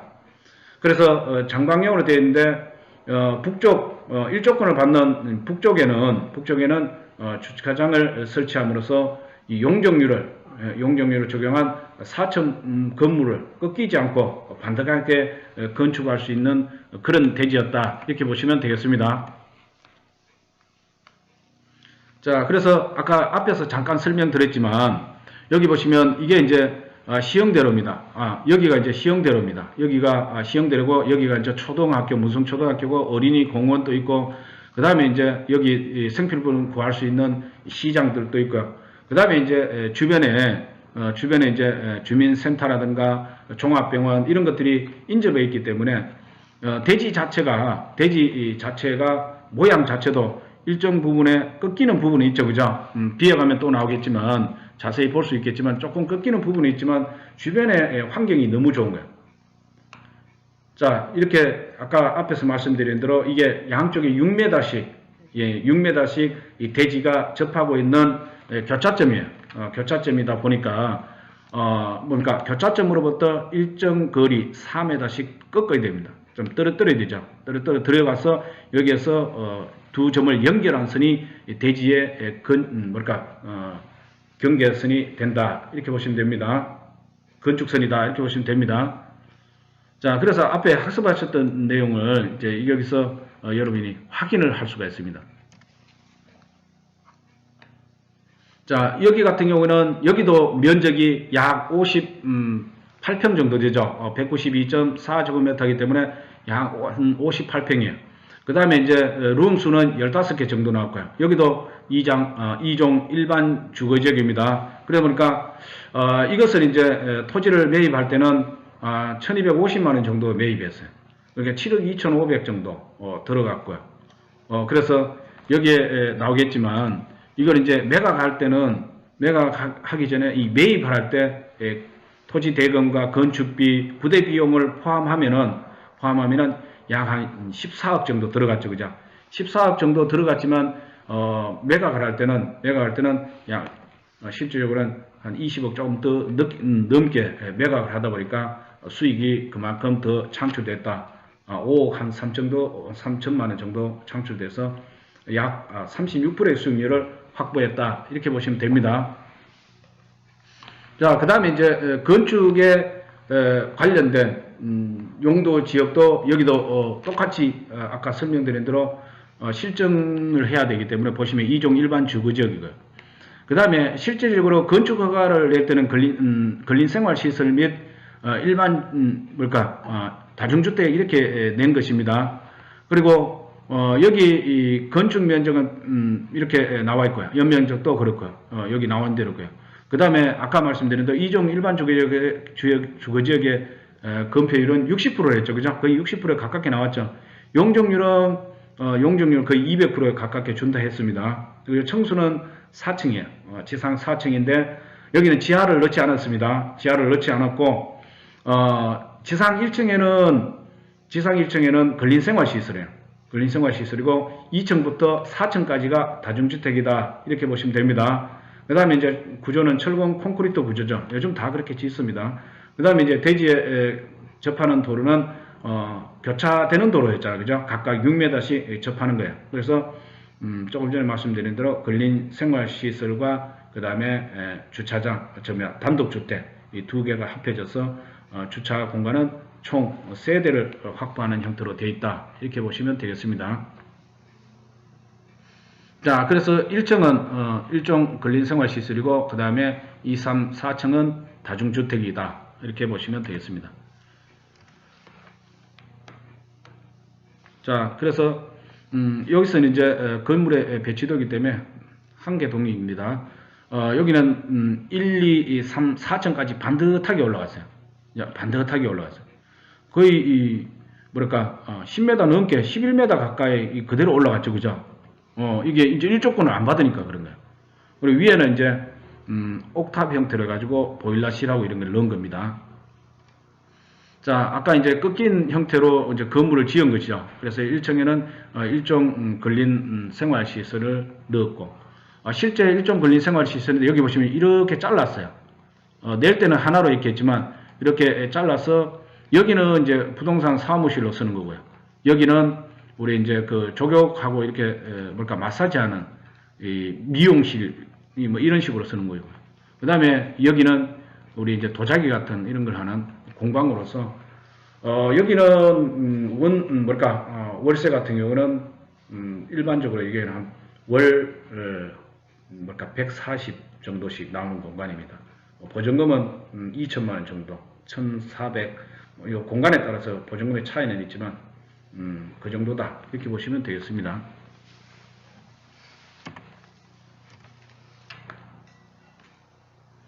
자, 그 다음 이제 2층부터는 이게 원룸이라 했죠. 그죠? 원룸입니다. 여기에 나와 있는 대로, 발코니를 확장했어요. 그래서 공간이 넓습니다. 그래서 여기 보시면 방이 하나, 둘, 3개, 그죠? 3개, 그 다음에, 4개, 그 다음에 이제 5개 이렇게 되죠. 그래서 한 층에 5개씩 들어갔다. 이렇게 보시면 됩니다.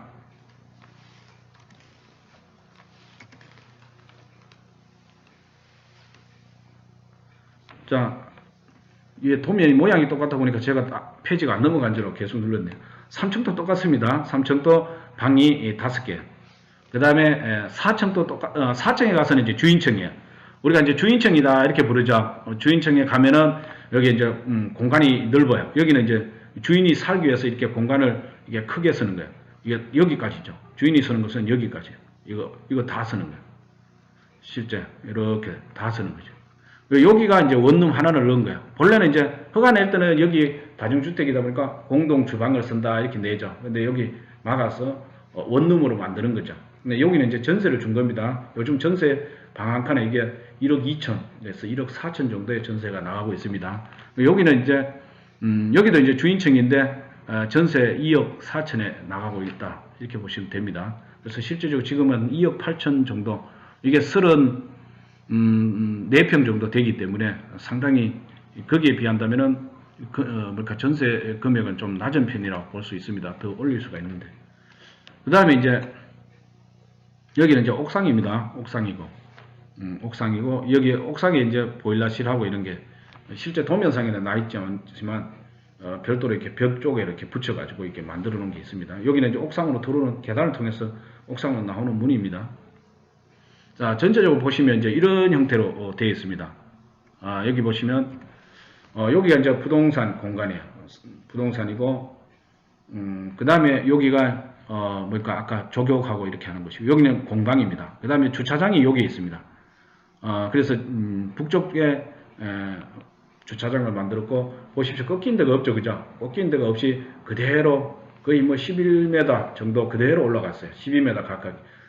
꺾이지 않고 들어갔습니다. 그 다음에 이쪽에 이제 출입구예요. 출입구로 올라가서 이렇게 되어 있고 4층 건물인데 건물이다 보니까 이제 좀 맹점이라면은 승강기를 설치하지 않았다는 거. 승강기 설치한 비용이 들어가기 때문에 설치하지 않았고, 또 건축법에서 4층은 승강기 설치하지 않아도 되기 때문에 설치하지 않은 것입니다.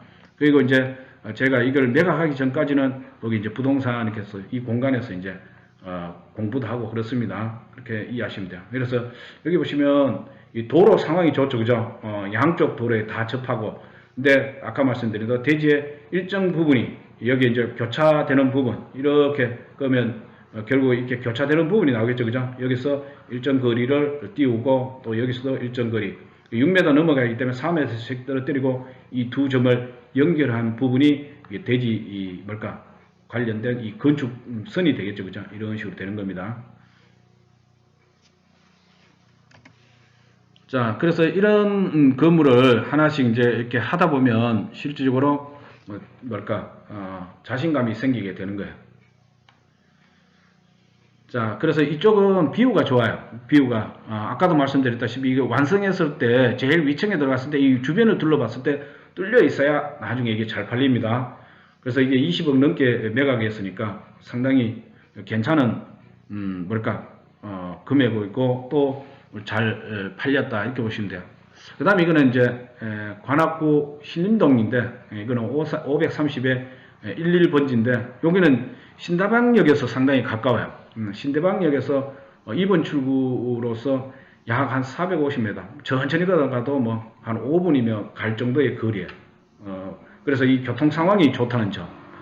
그 다음에 이 용도 지역이 일반 상업 지역이다 보니까 대지의 이 매입 금액은 조금 더 비쌀 수 있지만 이쪽은 규제를 받지 않다 보니까 건물을 상당히 높게 올릴 수 있다는 거. 다만 이 대상지가 오각형의 지형을 띠다 보니까 실제 불필요한 건물을 안 치고 나면 불필요한 공지가 생긴다는 단점이 있습니다. 그 다음에 이게 대상지는 남곡 사거리에 바로 인접해 있습니다. 그리고 아까 말씀드린 대로 신대방역까지는 한 5분 정도, 여기서 제가 6분 했는데 5분 정도면 충분히 갈 수 있는 거리입니다. 그 다음에 남곡 사거리 버스 정류장과 그 다음에 이 종합병원이라든가 그 다음에 생활 편의시설 이런 것들이 3분 거리 내에 위치해 있기 때문에 또 임대와 그 다음에 처분이 쉽게 이루어질 수 있다 이렇게 보시면 되겠습니다. 그래서 이것을 그런 의미에서 매각했다. 여기 보시면 오각형 모양이죠, 그죠? 그리고 이게 도로가 상당히 잘 뚫려 있죠. 그래서 여기서 실질적으로 요 대지로부터 이렇게 꺾어서 이쪽으로 쭉 걸어가게 되면 여기에 신대방역이 있어요. 그냥 5분 거리밖에 안 됩니다. 그래서 이 남곡 사거리 쪽에도 가깝고, 그죠? 자동차 도로와의 교통 상황도 괜찮고 그렇습니다. 그래서 대지 모양은 조금 안 좋지만 이게 일반 상업 지역이에요. 그러다 보니까 일조권 적용이 안 된다는 그런 장점을 가지고 있습니다. 대지 모양 별로 안 좋죠, 그죠? 근데 방금 말씀드린 대로 주변 상황이 좋아서 매입했다. 그 다음에 여기 같은 경우에는 룸 자체가 몇 개입니까? 15개죠, 그죠? 15개고 아까 말씀드린 대로 상업지역이고 평수는 조금 큽니다. 그 다음에 일반 상업지역이야. 일반 상업지역이고 그래서 근린 생활시설인데 실제 이게 그 당시에 할 때는 이게 고시원으로 허가를 받아서 나중에 이제 룸을 만들어 가지고 이제 매각한 그런 사례가 됩니다. 그래서 실제 이제 비용은 3억 34억입니까? 3억 4천이죠. 그죠? 34억 정도. 그래서 41억에 매각했으니까 한 6억 4천 정도 수익이 남았네, 그죠? 그래서 18.5% 계략적으로 18.5%의 수익률이 남았다 이렇게 보시면 되겠습니다. 자, 그래서 건축 설계 개요 보시면 제가 이제 여기에 언급을 했지만 근린 생활시설 이렇게 해서 넣었습니다. 그래서 지하 1층에 지상 8층 총 이게 이제 총 층수는 9층입니다. 지하층까지 포함을 한다면. 그래서 1층에서부터 여기 3층까지는 2층까지입니까? 여기까지는 근린생활시설이고 나머지는 제가 이제 여기서는 이제 도시형 생활주택 이렇게 제가 일부러 이렇게 적어놨는데 실질적으로 이제 고시원으로 쓴 겁니다. 고시원인데 허가는 고시원으로 받고 나중에 이거 이제 원룸으로 해서 임대해서 통으로 매각한 사례다 이렇게 보시면 됩니다.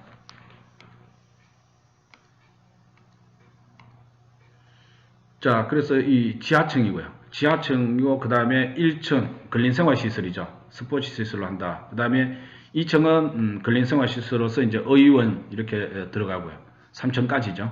그 다음에 이제 4층부터는 이제 제가 말씀드린 대로 고시원이라 했지만 이것들은 룸을 하나씩 다 만들어서 일종의 이제 다중주택 형태로 만들어서 매각하는 룸을 다 채워서 매각하는 형태로 간 것이다. 이렇게 보시면 되겠습니다. 4층, 그 다음에 5층, 그 다음에 여기 보시면 8층까지 그죠? 이렇게 고시원 형태로 해서 매각했다. 이렇게 보시면 됩니다. 옥상은 이렇게 조경을 어느 정도 확보한 겁니다. 그래서 건물의 외관은 이런 식으로 나타났다고 보시면 되겠습니다. 이 시간이 어떻게 되는지. 네, 거의 뭐 한 3분 남았는데. 그래요. 그 다음에 이제 관악구 봉천동입니다. 예전에 봉천동 그러면 뭐라 합니까? 같이 술 먹자면 봉천동 산다고 빨리 집에 빨리 가라 그랬죠. 술값 안 낸다고. 이게 이제 조금 못 사는 동네 일반적으로 이제 상징성인데 이 경사지고 막 이렇게 했는데 요즘 봉천동은 이게 이 봉천동이 아닙니다. 아주 그냥 봉자분동이에요. 봉자분동. 이 개발만 잘하면 상대적으로 괜찮은 지역이다 이렇게 보시면 돼요. 그 다음에 여기 대지 상황도 보시면 이 대로가 가까이 있죠, 그죠? 그 다음에 전철역도 가까이 있고, 그죠? 양쪽에 대로가 접했다기보다는 일정 거리에 있기 때문에 괜찮고요. 주변에 이제 뭡니까? 주민센터라든가 우체국이라든가 이런 편의시설도 있고요. 그 다음에 이제 애들 키우기 좋은 어린이집도 있고, 그 다음에 이제 뭡니까? 이런 이 안전센터 뭐 이런 것들도 있고요. 그렇기 때문에 그렇게 불편한 부분이 없어요. 그래서 토지의 모양도 사각형으로서 장방형으로 나타나기 때문에 괜찮다는 거죠. 도로에도 적절히 잘 접하고 있습니다. 그래서 구체적인 대지의 모양은 이렇게 장방형으로 되어 있습니다. 동서로 좀 길죠, 그죠? 그래서 정북 방향은 아니지만 이렇게 로타리에 가깝게 인접해 있고요.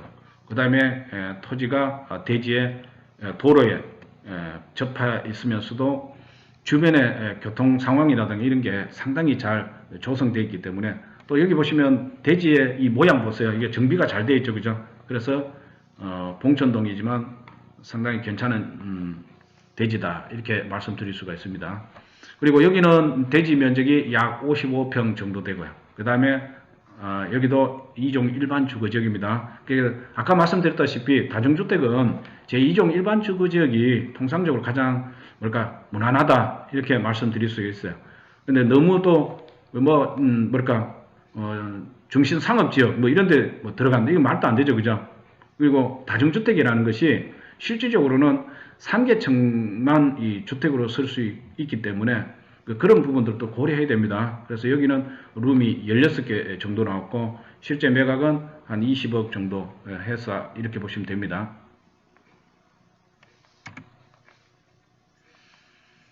자, 그 다음에 이제 비용 같은 경우에는 한 16억 정도 들어갔죠, 그죠? 그래서 한 3억 8,400 남았고 수익률은 한 4%, 약 24%다 이렇게 보시면 되겠습니다. 자, 외관은 이런 식으로 되어 있어요. 그래서 앞부분은 이런 식으로 되어 있고요. 그 다음에 이제 이거는 935의 6번지입니다. 여기는 대상지로부터 일정 거리에 이 보라매 공원과 관악 롯데 백화점이 위치해 있고요. 그 다음에 우체국도 있고, 그 다음에 봉천역, 이것이 약 300m 지점에 위치해 있고, 버스 정류장도 아주 가깝게 위치해 있기 때문에 상당히 교통 여건이 좋고, 또 북도로가 접하고 있기 때문에 일조권 규제를 받지 않기 때문에 용적률을 최대한 활용할 수 있다는 장점을 가지고 있습니다. 자, 그래서 이 대지의 위치는 이런 식으로 이 도로 상황이라든가 이런 걸 보시면 어느 정도 여러분이 바로 파악이 되죠, 그죠? 바로 파악이 되고, 그 다음에 일반적으로 지적도는 위쪽이 북쪽이고 아래쪽이 이 남쪽이라 말씀드렸잖아요, 그죠? 그래서 이 북도로에 접해 있기 때문에 이쪽 문제는 없죠, 그죠? 그렇기 때문에 뭐 도로로부터 일정 거리 이렇게 안으로 들어가고 이런 게 없이 그대로 이거 다 쓸 수 있는 거예요. 그래서 상당히 수익을 창출하는데 상당한 도움이 되는 대지다 이렇게 말씀드릴 수가 있습니다. 그래서 여기 같은 경우에는 대지 면적은 좀 작죠. 그렇지만 실질적으로 전북 방향의 대지다 보니까 우리 얘보다 더 큰 면적이라 하더라도 일조권 확보하기 위해서 뒤로 물러선다 이렇게 했을 때는 50평 좀 넘어도 실적으로 쓸 수 있는 면적은 이 면적인 경우도 있다. 그렇다면 이 면적은 그대로 쓸 수 있잖아요, 그죠? 45평을 그대로 쓸 수 있기 때문에 이거는 아주 알찬 대지다. 그래서 여기 룸이 16개가 나올 거야. 그 다음에 이종 일반 주거지역입니다. 그래서 요번에 18억 정도의 매각한 토지다 이렇게 보시면 되고, 그 다음에 비용은 지출한 비용을 보시면 토탈 금액이 한 12억 정도 되죠. 12억 정도 되니까 남은 금액은 한 6억 4천. 그래서 이게 아까 제가 뭐 23%는 높은 것도 아니라 했죠, 그죠? 상당히 이렇게 높게 나오는 봉천동에서 아까 봉 잡은 그런 케이스다 이렇게 보시면 됩니다. 자, 그래서 외관은 이런 식으로 나와 있습니다. 그래서 이게 아까 앞에서도 말씀드렸다시피 그렇게 타인 자본 이용하게 되면 자기 자본 수익률을 높이는데 상당히 큰 돈을 들이지 않고도 도움이 될 수 있는 그런 상황이 있다는 걸 말씀드릴 수 있고, 그 다음에 이게 아마 마지막일 겁니다. 봉천동 1690의 8번지인데 이 대지 같은 경우도 도로가 상당히 잘 조성되어 있죠. 그리고 이 낙성대역도 가깝죠, 그죠? 그래서 이런 걸 보게 되면 또 대지의 모양도 사각형입니다. 그래서 이것을 매입하게 된 케이스다 이렇게 보시면 됩니다. 땅 모양 좋죠, 그죠? 사각형의 도로 상황이 좋다는 거. 물론 정북 방향은 아닙니다. 정북 방향은 아니지만 전반적으로 주변의 환경이 대지의 상태라든가 이런 것들이 잘 활용할 수 있는 부지라고 볼 수가 있습니다. 그래서 여기 같은 경우에는 대지 면적이 약 45평이고 여기도 룸은 16개. 그래서 공통점을 찾을 수 있는 게 통상적으로는 한 50평대를 기준으로 했을 때 룸 수는 한 15개, 평균 15개 정도 나온다고 보시면 되고, 주로 지을 수 있는데 적절한 지역이 이종 일반 주거지역이다 이렇게 보시면 돼요. 상업지역으로 들어가게 되면은 대지 값이 비싸요. 그러면 초기 투자 비용이 많이 들어가게 되면은 뭐라 합니까? 이 자금을 투입한 이 자본을 갖다가 회수하는데 시간이 많이 걸리겠죠, 그죠? 그래서 그런 부분을 피하면서 수익을 안정적으로 가져가기 위해서는 주거지역에, 이종 일반 주거지역에 들어가는 것이 좋다는 걸 갖다가 여러분이 몇 개 케이스를 통해서 알 수 있었을 것입니다. 그래서 여기 같은 경우는 한 18억 정도 매각을 했는 것이고, 그 다음에 이제 여기 같은 경우에 이 비용은 한 12억 정도 들어갔습니다. 그래서 이유는 한 6억 정도 창출했다 이렇게 보시면 됩니다. 외관은 자, 이런 식으로 되어 있습니다. 자, 그래서 주차장과 관련된 내용을 이제 마지막으로 이렇게 제시를 했고요. 지금은 이 근린생활시설이라든가 이런 것들이 150제곱미터를 기준으로 한다 이렇게 보시면 됩니다. 단독주택도 마찬가지고 시설도 이렇게 150제곱미터를 기준으로 한다 이 정도 아시면 될 것 같습니다. 자, 그래서 여러분 이제 오늘 이 수업을 통해서 다중주택이 무엇인지를 확실히 아셨죠, 그죠? 주택의 종류는 앞에서도 말씀드렸다시피 단독주택에는 기본적으로는 다중주택과 다가구주택, 뭐 공간 이런 것이 있고, 공동주택은 아파트와 연립주택, 다세대 주택이 있지 않습니까? 그죠? 그래서 우리가 일반 개인이 접근하기에는 아파트 이런 거, 연립주택, 다세대 이런 것은 접근하기가 쉽지 않습니다. 그리고 이런 것들은 이 세대별로 분양을 해야 되기 때문에 이 분양이 잘 안 될 경우에는 공실로 둬야 되는 경우도 있고요. 그러면 주변 부동산에서 금액을 다운시켜 달라고 하면 한 개 세대를 다운시켜 주게 되면 다른 데서 뭐라 그럽니까? 이 얘기를 하지 마라 그러면 또 다른 데서도 그 소식을 알게 되면은 금액을 다운시켜 달라고 해서 결국 전체적으로 뭐랄까 수익률이 떨어지는 그런 결과를 가져. 근데 이 원룸 같은 경우에는 다중주택의 원룸을 조성하게 되면은 방 한 개당 일반적으로 월세 같은 경우는 보증금 500에 월세 한 45만 원에서 50만 원 사이거든요. 그 다음에 관리비가 6만 원이고, 그 다음에 주차하는 금액이 한 5만 원. 그러다 보니까 전체 토탈 금액은 거의 50만 원 정도, 50에서 55만 원 정도의 수익이 방 한 개당 나온다고 보시면 돼요. 그러면 여러분 계산해보면 나오겠죠. 그죠? 방 15개고 한 50만 원 정도만 잡아도 거의 뭐 600만 원 이상 나오잖아요. 그죠? 700만 원 정도 나오고 그러지 않습니까? 그죠? 그러면 괜찮죠. 그죠? 한 개 건물에. 그리고 내 돈은 5억이고 타인 자본 한 5억 정도 이렇게 가져가게 되면 가져와서 파이낸싱 해와서 수익을 이렇게 창출하게 되면 자기 자본 수익률이 그만큼 높다는 것을 확인하셨을 겁니다. 물론 아직 저도 아직 그렇게 뭐랄까 이 베테랑은 아닙니다. 저도 항상 이 살얼음판을 걷는 자세로 항상 돌다리를 두드리는 자세로서 조금씩 진행을 해 가고 있고요. 또 이걸 하기 전에는 저도 모 대학교에서 교수 생활도 하고 이렇게 했었습니다. 그러면서 이쪽에 이제 누군가가 저를 이쪽에 사업을 하면서 수익을 창출하는 그런 케이스를 보여주면서 이쪽에 저를 이끌어 주셨기 때문에 저도 이쪽에 뭐랄까 몸을 담게 됐고요.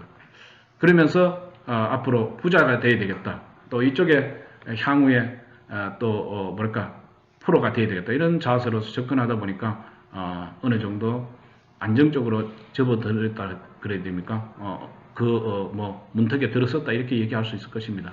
그래서 여러분들도 뭘까 생생하게 꿈꾸면은 이루어집니다. 꼭 실현됩니다. 그래서 제가 아르니코 VD의 공식을 제가 적어 놓은 겁니다. 그래서 여기에 보신 대로 제가 이제 우스갯소리로 이렇게 하기는 좀 그렇고 현실이기 때문에 아주 비비드, 아주 생생하게 꿈꾸면 드림을 하게 되면은 리얼라이제이션 합니다. 실현됩니다. 저는 더 큰 꿈을 가지고 지금 또 열심히 이렇게 고독하게 바위에서 이 뿌리 내리기 힘든 이 소나무도 이렇게 꿋꿋이 외로이 노력하지 않습니까? 이런 자세로 지금 또 열심히 노력하겠습니다. 여러분도 꼭 여러분이 꿈꾸는 그런 생생하게 꿈꾸셔가지고 목표하시는 바를 실현해 주시기 바랍니다. 자, 별 재미도 없죠, 그죠? 딱딱하고 꼭 제 자랑처럼 보이는 것 같고 그러시겠지만 여러분이 꿈꾸시면 이루어집니다. 희망을 가지시고 어려운 상황이지만 희망을 가지시면 분명히 좋은 날이 올 겁니다. 자, 재미없고 딱딱하고 짜증스러운 내용이었지만 여러분이 조금이라도 희망이 되었다면 저는 이 수업의 목표를 달성됐다고 감히 말씀드릴 수 있겠습니다. 자, 끝까지 들어주셔서 감사합니다. 감사합니다.